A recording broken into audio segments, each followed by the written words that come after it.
COVID-19 is placing more stress on an already overburdened public education system. Teachers were already overworked in overcrowded classrooms before the pandemic. Now, many have to deal with the deaths of their colleagues. Added to this is government's decision to stop hiring substitute teachers. Educators are now scrambling to make up for lost time. New posts cannot be filled and substitutes cannot be hired.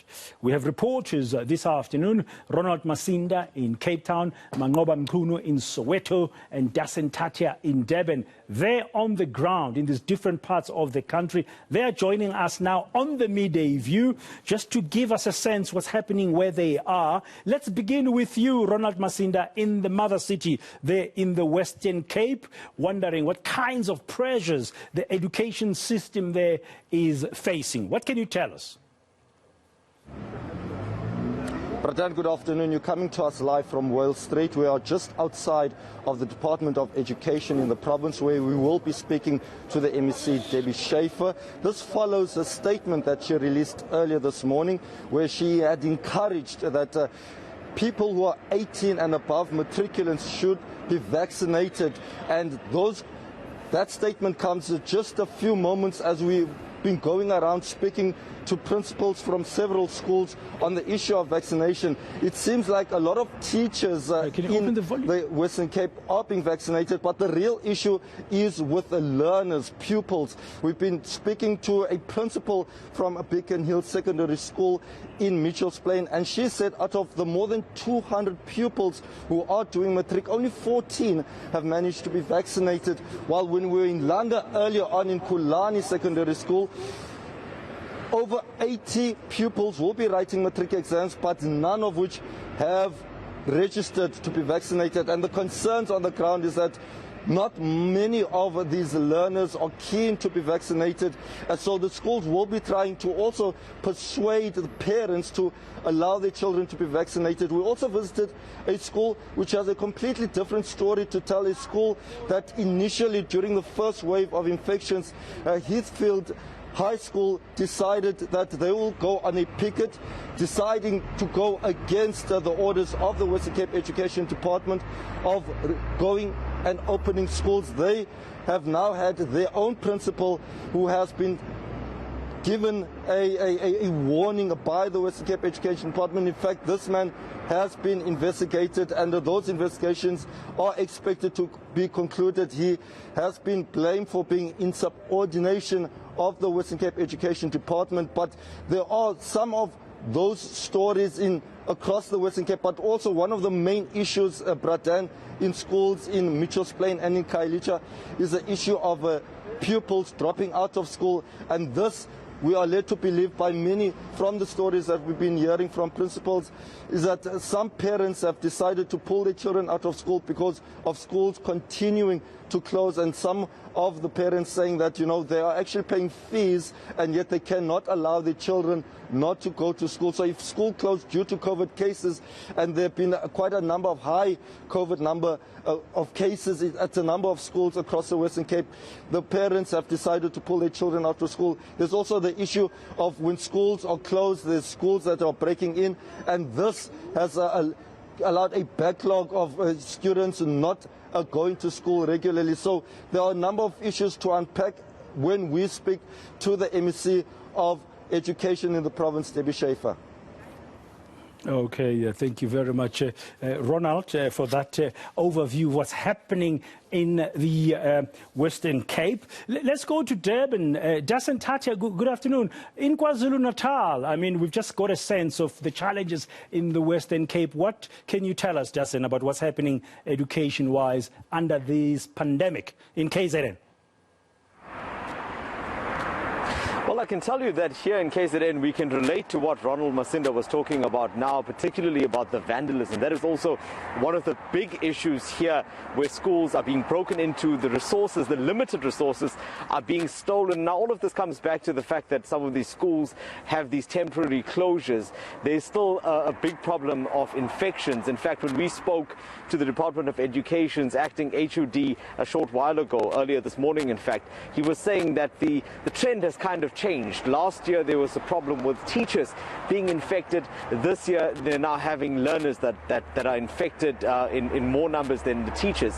But what they're doing is they are adopting a risk-adjusted strategy in dealing with this. So it means that not every single time a learner is infected does it mean that they have to shut the school. So where they can catch it early and where they can isolate those that are impacted, they can then allow the school to remain open during that time. But what this has really done, Pradan, is if you look at how the system is structured, in the public education system here in KZN, there is a roster system, a schedule of sorts, because of the high numbers of pupils that these government schools deal with.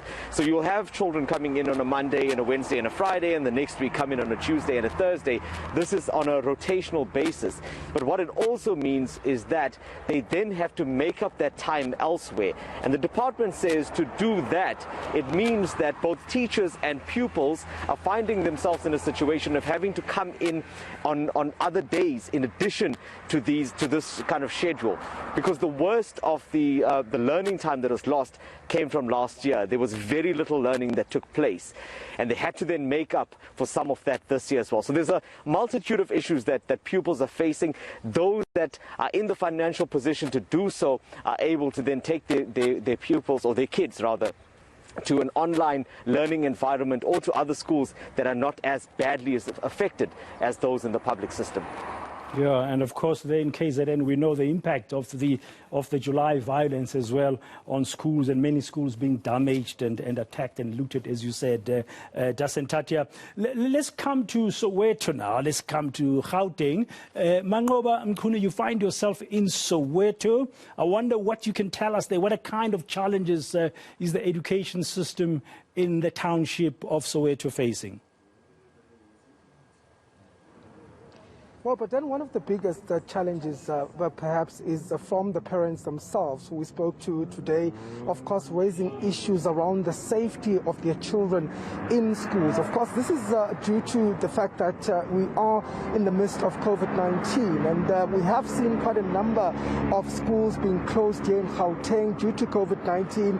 And in terms of the numbers, we know that just over 1,000 teachers have been infected with COVID-19, and close to 2,000 learners that were infected with COVID-19 here in the province alone. And this really led to some of the schools being forced to shut to try and mitigate the spread of COVID-19. So there's certainly a lot of anxiety from the parents who are saying that they feel that the children might not be quite safe enough at schools. They're not quite sure whether those protocols for safety are being adhered to at the schools in terms of social distancing, in terms of ensuring that there is minimum contact between the learners. And also another big concern is around the teaching and learning time that has been lost due to the school closures, as well as the late school reopening here in Gauteng. So certainly a lot of frustration. In fact, I spoke to one of the parents just a short while ago who says that what is concerning him more is the fact that the academic year has been lost, and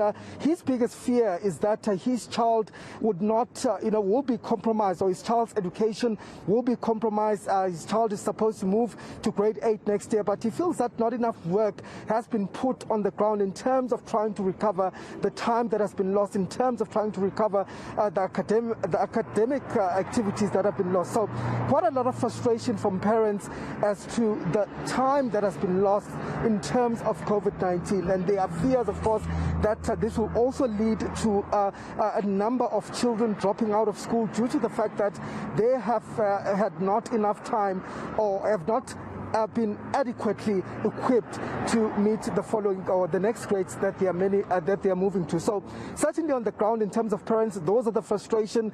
The unions are also talking on issues of trying to recover some lost time. But of course, the concern is that will this be the case, and will that time be recovered? That remains to be seen. So one of the questions, Manqoba, I'm going to put to the MEC of Education in Gauteng, Panyaza Lesufi, who will be joining joining us here shortly in the studio. Thank you very much, Manqoba Mchunu in Soweto, Ronald Masinda in Cape Town, and Dasen Thathiah in Durban, just giving us a sense here on the midday view of really the key issues and challenges that the education system, the public education system, is currently facing. We'll continue